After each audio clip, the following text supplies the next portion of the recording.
Right, welcome to the third part of Dr. Jekyll and Mr Hyde. Hyde, repeated Leighton.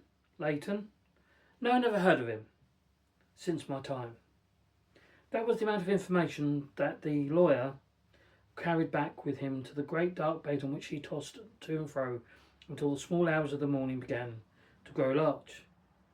It was a night of little ease to his toiling mind, toiling in mere darkness and besieged by questions. 6 o'clock struck on the bells of the church that was so conveniently near to Mr. Udson's dwelling, and still he was digging at the problem. Hitherto it touched him on the intellectual side alone, but now his imagination was engaged, or rather enslaved, as he lay and tossed in the gross darkness of the night. And the curtain drew. Excuse me. Mr. Enfield's tale went before his mind in the scroll of lighted features. He would be aware of the great field of lamps of a nocturnal city, then of the figure of a man walking swiftly, then of a child running down from the doctor's, and then these met, and the human juggernaut trod the child down and passed on regardless of her screams. Or else he would see a room in a rich house where his friend lay asleep, dreaming and smiling at his dreams.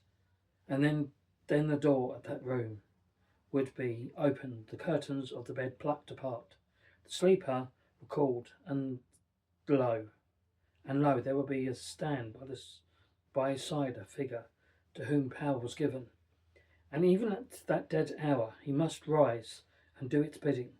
The figure in these two phrases haunted the lawyer all night, and if at any time he dozed over, it was but to see it glide more stealthily through sleeping houses, or more, the more swiftly, and still the more swiftly, even to dizziness.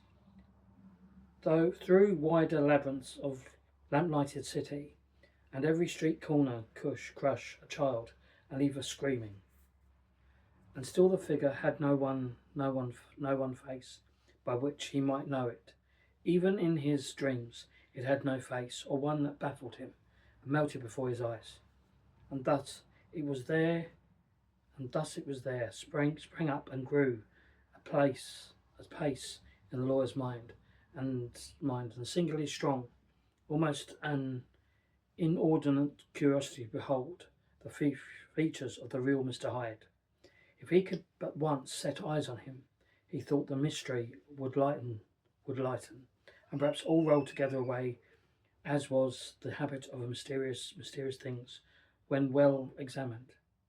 He might see a reason for his friend's strange preference or bondage, call it which you please, and even for the startling clause of the will. At least it would be a face worth seeing, the face of a man who was without bowels of mercy, a face which had but to show itself to raise up in the mind of the unimpressionable Enfield a spirit of enduring hatred. From this time forward, Mr. Utterson began to haunt the door in the by-street of shops. In the morning, before office hours, at noon, which business was plenty and time, scarce at night, under the face of the fogged sitting moon, by all lights, and by all hours of solitude, of concourse, the lawyer was to be found in his chosen plot. If he be Mr. Hyde, he had thought, I shall be Mr. Seek.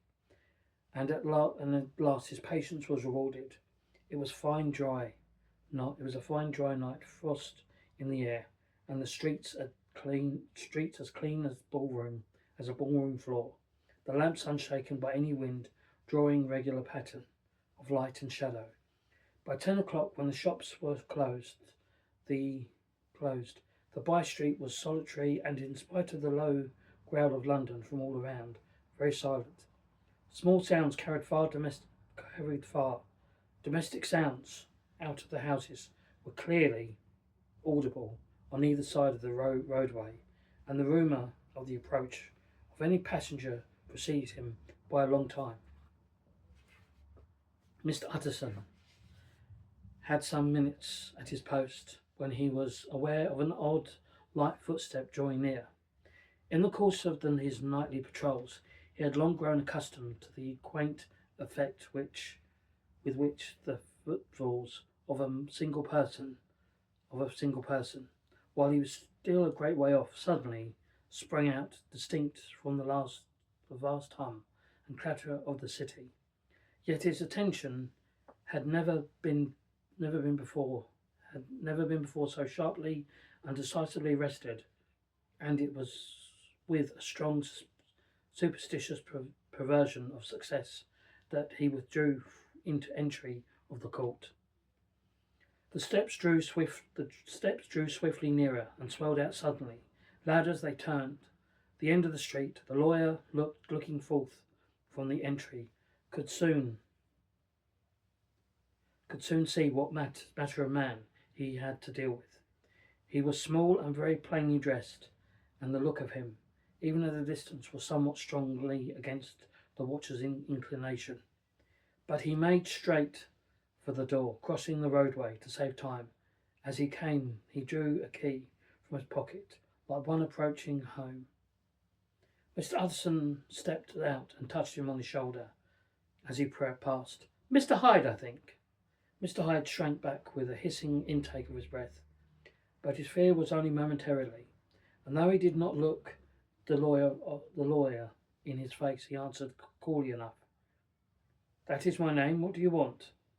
I see you're going in, returned the lawyer. "I am an old friend of Dr. Jekyll's, Mr. Utterson of Great Gaunt Street. You must have heard of my name. Meeting you so conveniently, I thought you might omit me."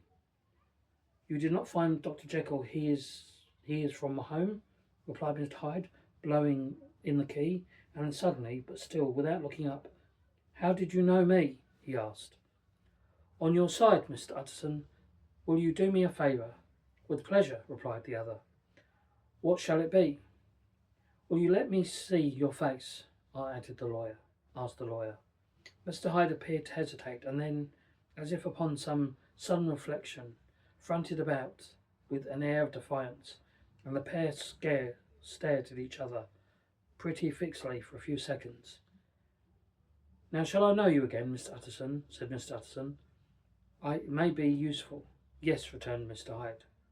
As it is as well we have met, and a propos, you should have my address, and give a number of a street in Soho." Good God, thought Mr. Utterson, can he too have been thinking of the will? But he kept his feelings to himself, and only grunted in acknowledgment of the address. "And now," said the other, "how did you know me?" "By description," was the reply. "Whose description?" We have common friends, said Mr. Utterson. "Common friends?" echoed Mr. Hyde, a little hoarsely. "Who are they?" "Jekyll, for instance," said the lawyer. "He never told you," cried Mr. Hyde, with a flush of anger. "I did not think you would have lied. I don't think you would have lied." "Come, Mr. Utterson, this is not fitting language." The other snarled aloud in a savage laugh, and the next moment, with extraordinary quickness, he had unlocked the door and disappeared into the house. The lawyer stood a while when Mr. Hyde had left him. The picture of disquietude. Then he began slowly to mount the street, pausing every step or two and putting his hand to his brow, like a man with mental perplexity.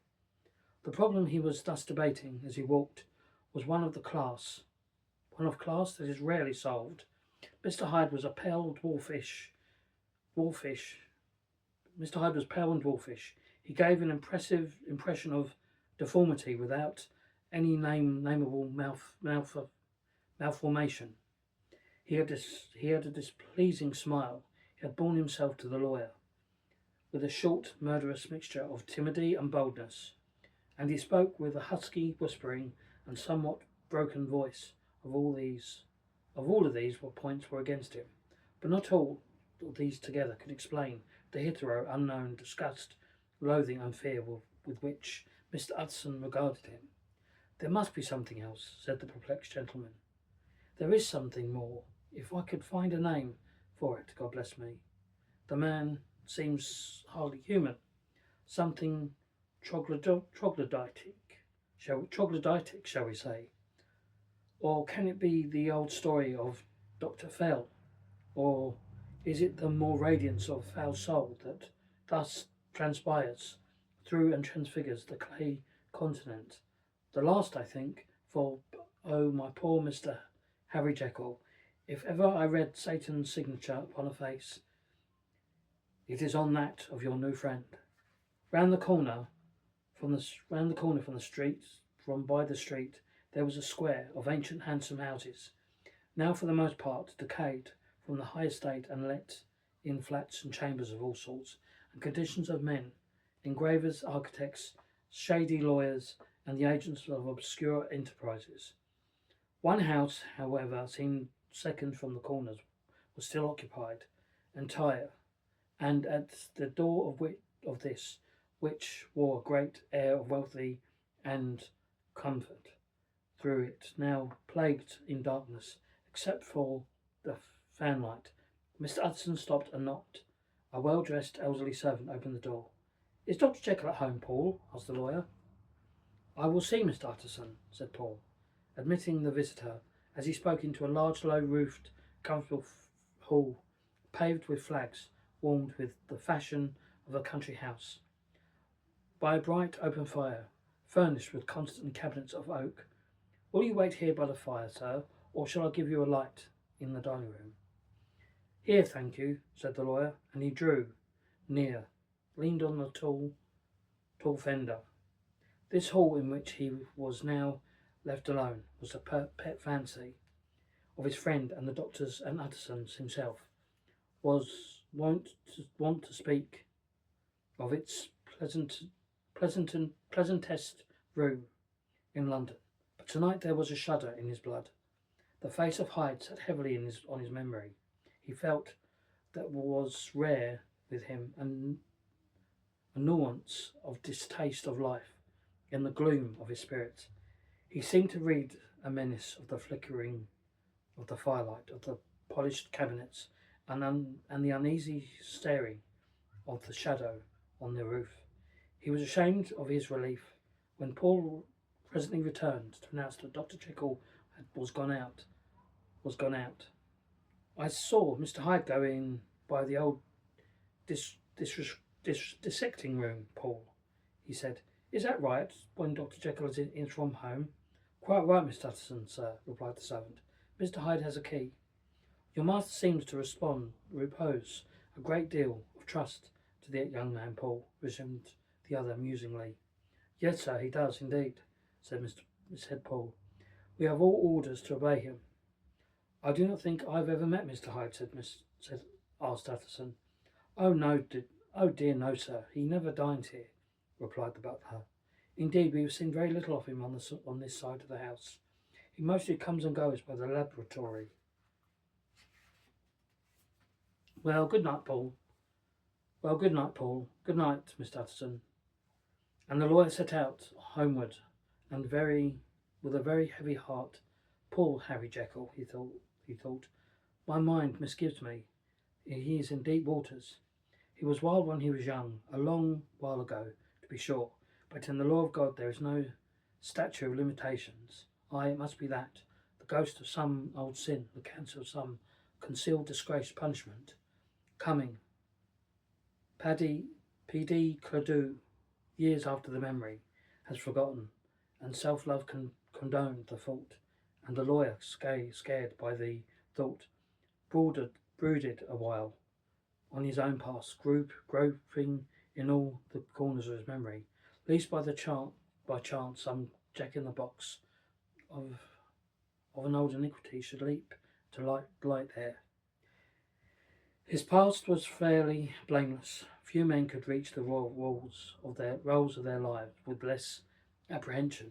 Yet he was humbled to the dust by the many ill things he had done, and raised up again into a sober and fearful gratitude by the many he had come so near to doing, yet avoided. And then by return, on his former subject, he conceived a spark of hope.